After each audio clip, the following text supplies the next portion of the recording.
قامت فور وصولها بنصب العديد من السيطرات عند مداخل مركز مدينة بعقوبة بهدف تعزيز الأمن في المحافظة التي تشهد أوضاعا أمنية غير مستقرة. تقرير هادي العنبكي. منذ صباح هذا اليوم وصلت محافظة ديالى تعزيزات أمنية من قوات الرد السريع التابعة لوزارة الداخلية جاءت من العاصمة بغداد لتنفيذ واجبات وصفت بالخاصة. القوات التي خاضت معارك ساخنة في المحافظات الملتهبة قامت وفور وصولها لمحافظة ديالى بتشكيل سيطرات عند المداخل الرئيسة لمركز القضاء. تحركت قوة من قيادة فرقة الرد السريع التابعة لوزارة الداخلية بناء على طلب قائد شرطة ديالى لتثبيت الأمن في المحافظة. حقيقة هاي القوة هي قوة مدربة خاصة تكلف دائما بواجبات مهمة وصعبة. نفذت واجبات في عديد من المحافظات الأنبار وتكريت.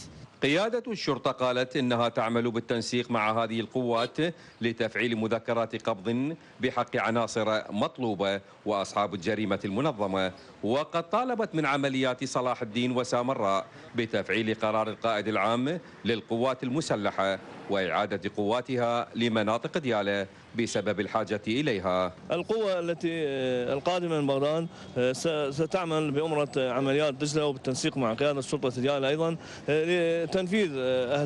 لتنفيذ عمليات مهمة في محافظة ديالى وأوامر قبض وعمليات أمنية سريعة بحق بعض العناصر الإرهابية والجريمة المنظمة. لدينا قوات أمنية مهمة وكبيرة موجودة في صلاح الدين. لحد الآن تلكأت عمليات صلاح الدين وعمليات سامراء في إعادة هذه القوات بالرغم من صدور أمر ديواني بإعادتها. ورغم أن أغلب الشوارع الرئيسة شهدت اختناقات مرورية، لكن أصحاب العجلات لم يتذمروا من ذلك، فإجراءات التفتيش وحسب قولهم تحفظ سلامة المواطنين. احنا كيف يصير وضع الشرطة تفتش يصير أمان، يعني إذا أبو السيارة مأمن على نفسه، إذا البشر ماشي يعني احنا كيف على هيك وضع.